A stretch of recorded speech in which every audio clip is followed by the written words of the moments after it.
Hey guys, welcome back to the channel. Thank you very much for coming back. As always, thank you for clicking that play button. Today then it's episode 27. It's a season review. We'll just have a look back at that glorious Champions League victory, the end of season awards, things like that. Then we're going to have a look at how the B team and the under-19s have got along, because it's been a really impressive season for both of those guys. And it'll be a case of have a look at the squad. We've already got players under offer. We've already started looking at what we're going to do, so let's get straight to it. You can see we're at the inbox here. We've got players inducted into the overall best 11, and we've had 5 players go into the overall squad. Carlos Alenya has gone in there onto the substitutes bench. Moussa Dembele, Sergio Roberto, Jordi Alba and Stefan de Vrij have also gone in there, but all onto the bench. It's a pretty good looking squad, that is, it has to be said. So this is what I always enjoy. What happened there? Come on. On to the end of season awards. So we've got player of the season was Luis Suarez. Look at that. Leo Messi's not even in the top 3. Ousmane Dembele and Carlos Alenya are in the fans player of the season as well. The young player of the season is Ousmane Dembele. Luis Suarez got nearly half the vote, but no Leo Messi in the top 3. That is shocking. You can see the team of the season: Ter Stegen, Digne, De Vrij, Piqué, Semedo, Rakitic, Alenya, Paulinho, Deulofeu, Messi and Suarez. Goal of the season, Paulinho against Malaga. So we're just going to have a look at this. You can see the formation there from Malaga was extremely defensive, I think you call that. I'm not sure if I remember this. Let's have a look. Paulinho had it there, didn't he? Little interchange on the edge of the box. Alenya to Iniesta, and then Paulinho again, and oh, stunning hit. That is a worthy winner of the goal of the season for sure. So the season review, we've gone past it, is: we've been expected to make much of the La Liga title running, but ultimately flattered to deceive. We finished second, and qualification for continental competition will have done little to detract from the feeling that they should really have performed better. We finished second. We could have won it. Disappointing campaign, thanks largely to a poor spell between September and September. Okay, we fell as low as 9th in the table, did we? So we runners up in the league, of course. Semi-final defeat to Atletico Madrid in the Copa del Rey. We won the Spanish Super Cup, and of course we won the Champions League. Match of the season was the 5-0 win over Getafe. Come on, we beat Real Madrid 5-0. What are you talking about? Moment to forget, the 2-0 defeat to Malaga. Definitely, it was probably our worst performance ever. Average attendance 91,501, which is 92% full. That is excellent. And that, again, the highest number of players used was 33. I make no apologies for that. I do that every save, no matter what level I'm managing at. I always use the most players. I like to have a big squad. I like to rotate. I like to bring youngsters in as well. So I will never apologise for using a lot of players. Dressing room atmosphere is very good.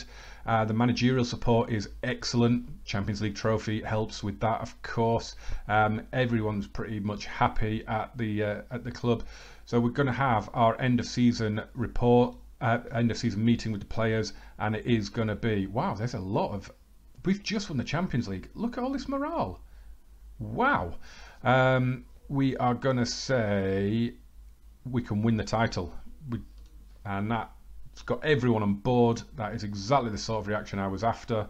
And why have so many players gone down to abysmal morale? Is that? But that's weird. There's a little bug in the game. They're all showing us abysmal morale, but you look in the squad, they're all excellent and superb and really good. So that doesn't make sense, does it? End of season confidence review. Then they are satisfied with my management of the team. The happiness at the semi-final second leg win over Chelsea. Really, we just won the final, and the highlight of the season is the semi-final against Chelsea. We've just won the damn trophy. The Real Madrid defeat is a low point. So let's have a quick look at the competitions before we go any further. So board confidence 28% for La Liga. Ouch. Wow. And right, hang on. hang on, what is going on here? But is that set to last season? Is that set to next season already? We entered the group stage in September, reached the final again. Is the expectation? That's weird. Well, it looks like we're going to survive. We're not going to end up with a meeting by the look of it, so that's good. Season injury report. Who had the longest spell unavailable? We had Leo Messi with a couple of months in one injury. Yeah, so it was bad, wasn't it? Messi had 6 injuries. Oh, was he out that many times? I didn't think he was. By far the most injured. We had Semedo out 5 times. Who else? Paulinho missed quite a few. Luis Suarez, of course, missed a few weeks here and there, didn't he, with injuries. Yearly training summary is not important. Juan Bernat, now this is a guy that I'm trying to get as well if we can, but Arsenal have gone in with an offer for him, so we're going to have to look at that. Let's just set the pre-season. I always go for the biggest pre-season. Right, let's get into the transfers. Okay, so you can see here we do have quite a few players attracting interest already. We've had some offers that we've rejected. Marc-Andre ter Stegen from PSG. It was a 71 million euro offer in total, but with only 39.5 million up front. His asking price is set to his release clause, thankfully. I did it about 2 days before this offer came in, so it was rejected. Samuel Umtiti as well. Chelsea came in for him. Again, 71 million, but we rejected that because, again, his asking price is set to his release clause. Ivan Rakitic came in from Man United. It was 33.5 million up front with 58 million including add-ons. We accepted it. He rejected the contract, even though they offered him what he's earning at Barcelona. But he's rejected that contract, so for now he stays. Nelson Semedo, we have rejected offers for him at the moment, which I'm a bit surprised that I can't remember that happening. I thought he would be one of the ones that was on his way out. And Stefan de Vrij is at contract negotiation stages with Chelsea and Manchester United. And Gerard Deulofeu is in talks with Man United as well for a 76 million euro transfer. Now, the worrying thing is the finances. I don't understand how we are so poor. We are 124 million euros in debt. And I don't get it. I don't see how. Okay, we're a little bit over the wage budget at the moment, but it's not catastrophic. I mean, it is 200 grand a week. Obviously, we're on the 17th of June. Andres Iniesta retires tomorrow. So we'll immediately drop under that. And as you can see on the right as well, we only get 35% of transfer revenue. So these players that could end up going, they're not going to bring in an awful lot to boost the budget. And I'm really worried about that overall balance. I'm not 100% sure what's happened there. Just a quick look at the squad then. So it's arranged by appearances at the minute. So Marc-Andre ter Stegen played the most games with 42. Ousmane Dembele made 43 appearances, but only 38 of them as starts. Luis Suarez, he started 38 with 3 off the bench. He was our top scorer as well with 30 in all competitions. Leo Messi and Moussa Dembele, and then Ousmane Dembele, Angel Di Maria and Gerard Deulofeu all into double figures.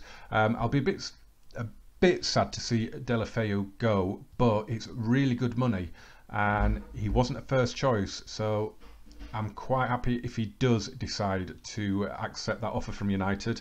Ousmane Dembele and Deulofeu were the top goal makers, 16 assists apiece, and then Messi had 13, Iniesta with 12. And then we had lots and lots of players with single figures. In terms of the average rate for the whole season, it's Leo Messi with a 7.63, which makes it really strange that he didn't get in the top 3 for the Player of the Year. Deulofeu rocks in at second, and then it's Suarez, Piqué, Semedo bringing up the top 5. So it's been a really, really good season. Yeah, we finished second in the league, but you finish second, you're Barcelona, you either finish second or you finish first. I can't win the league every season, it just doesn't happen. So in terms of contracts renewing, we've got quite a lot of players coming to an end in a year's time. So we've got Sergi Palencia. Now I'm probably going to get the director of football to renew him because I'm going to promote him for the coming season. Of course, Andres Iniesta is retiring. Di Maria, hopefully he will move on. Jordi Alba, hopefully he will move on. He has said he wants to leave the club, so we are hoping to get money for him.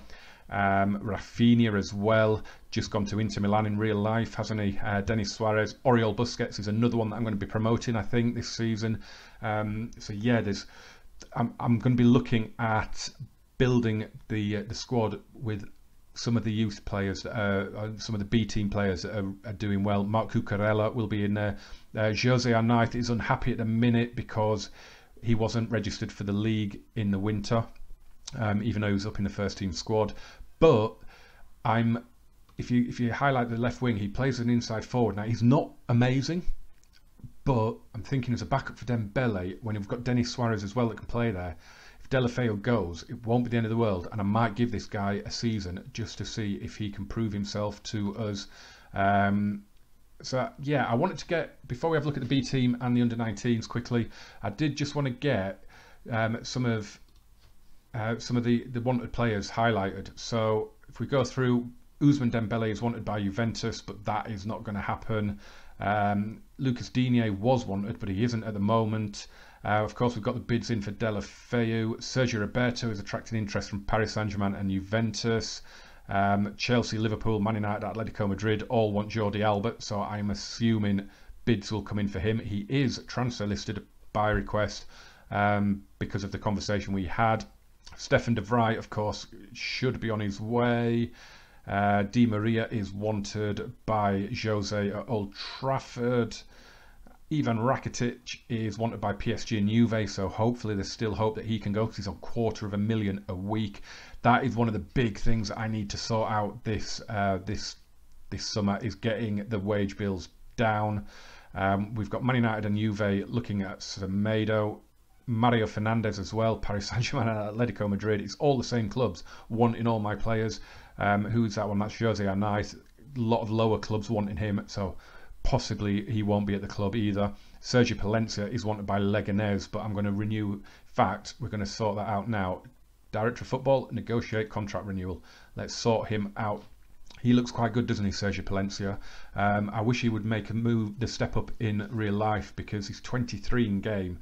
So what will he be? He will be 20, just coming nearly 22 in real life. But he does look really, really good. His crossing needs work, his dribbling needs work, things like that. But he's got the pace. He could do with the physicals bulking up a bit. But at 23, he should be making a step up. So we're going to give him a season, and hopefully he will make that step up.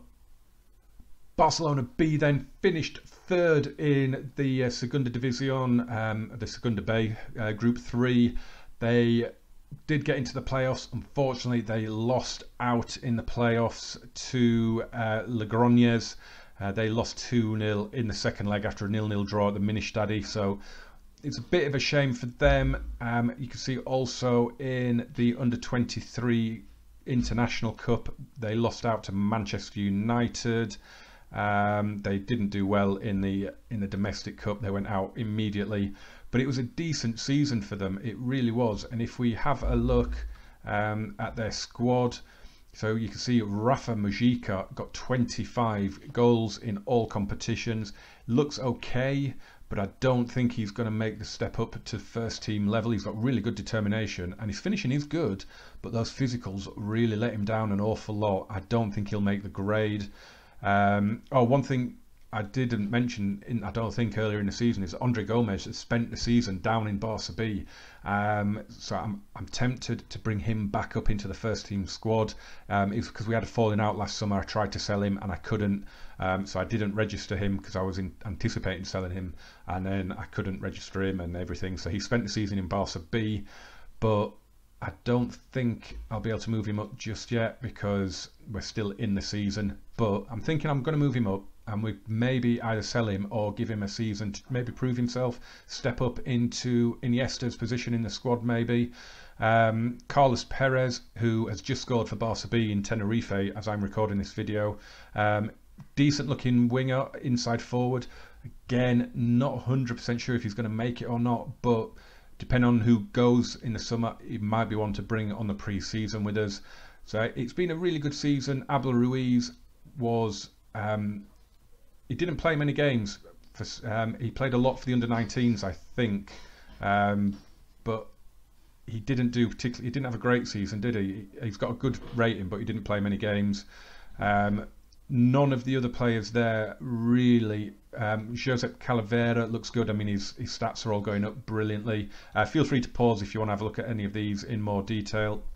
Danny Mora, again at 21, don't think he's going to make the grade. Santi Bueno, couple of good attributes, but not sure. Adrian Ortola, promising keeper, does look excellent, but at 25, not sure if he's going to be happy being a second fiddle.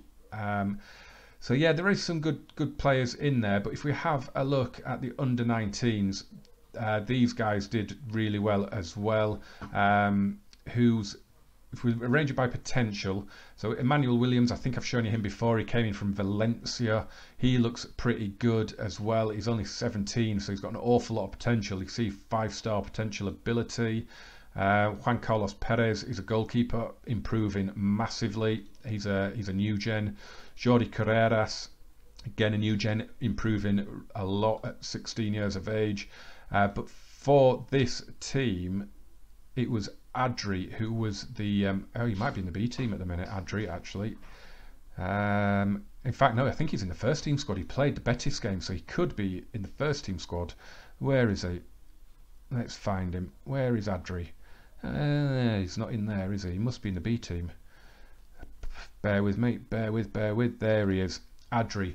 This kid, look at this. Look at those green arrows. Everything is going up and up and up. He did really, really well for the under-19s.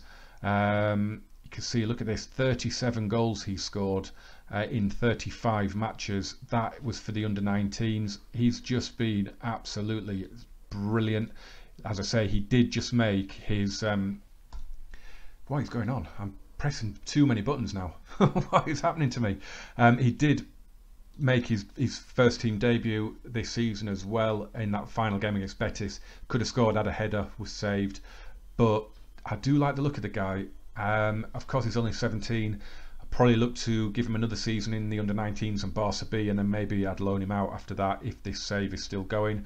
But I was going to show you the under-19 achievements this season. So if we have a look at their league table, they did win it. They were trailing Espanyol. They were chasing them down all season. Finally ended up catching them and overtaking them.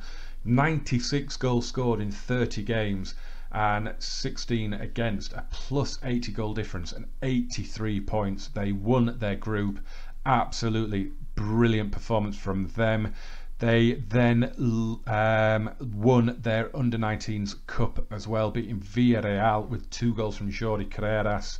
So fabulous achievements. They've done their double. They did, I don't think they did all that well in the UEFA Youth League, did they? They didn't get through their group. So not great there, but fabulous season for the under-19s. Brilliant season as well for the B team. So there's a lot of hope going forward. Hopefully we can nurture some of that talent in the coming season. But yeah, that is pretty much it. So it's going to be a new look squad next season. It really is. I mean, as I say, we'll just show you Marc Cucurella here. This is the guy that I'm going to bring up as left back. Hopefully we'll bring in someone else. I did want to bring in Alex Grimaldo, but I forgot he went to PSG, and he's now valued at like 150 million if I want to buy him, and so that's not going to happen. So ideally, only one of Alba or Digne will go. Hopefully, I'm going to go in and see if we can get Juan Bernat as well, but we haven't got enough in the transfer kitty at the moment. So it's just not going to happen. Arsenal have really thrown a spanner in the works there because we can't match that offer at the moment, and that's a little worrying. But this guy would be a really good backup left back for next season. Again, we'd need to work on his dribbling and his crosses and things like that, but I really like the look of this guy. But yeah, drop me a line in the comments, guys. It's going to take me a few days to get through the pre-season, so you can see the players that are potentially leaving.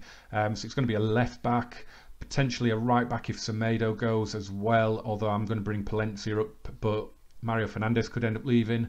A centre back maybe, because Stefan de Vrij could well accept that contract. Who else? Possibly a winger, possibly central midfield. So could be quite a few positions need strengthening. We have got Milinkovic Savic coming in, but yeah, let me know any players that you think we should be having a look at. Definitely a left back if we can't seal Wan Bernat, which is looking very unlikely at the moment. But yeah, thanks for watching this, guys. Thanks for all the support over the 2 seasons so far. Had some amazing comments throughout the whole series, and we will be back presumably for the European Super Cup, because we've got that to play now. In fact, that is something I was going to look at. Let's look at that quickly. Who are we playing in that? The Europa League, Monaco. Okay, they beat Bournemouth in the final. Wow. So they beat Bournemouth after extra time in the final. Radamel Falcao got a hat-trick. He is still going. So it's going to be Monaco. That is going to be episode 28. That's going to be season 3, episode 1. We've also got, haven't we? We've got the Club World Cup as well this coming season, which is absolutely fantastic. Can't wait to do that. And hopefully we can wrestle our league title back from Real Madrid. Hopefully we can defend the Champions League. That is the big aim as well. But thank you so much, guys. I will see you for the curtain raiser for the new season. And once again, thank you very much, guys. Smash that like button, hit subscribe as well, and I will see you for the new season. Thank you very much for watching. Bye-bye.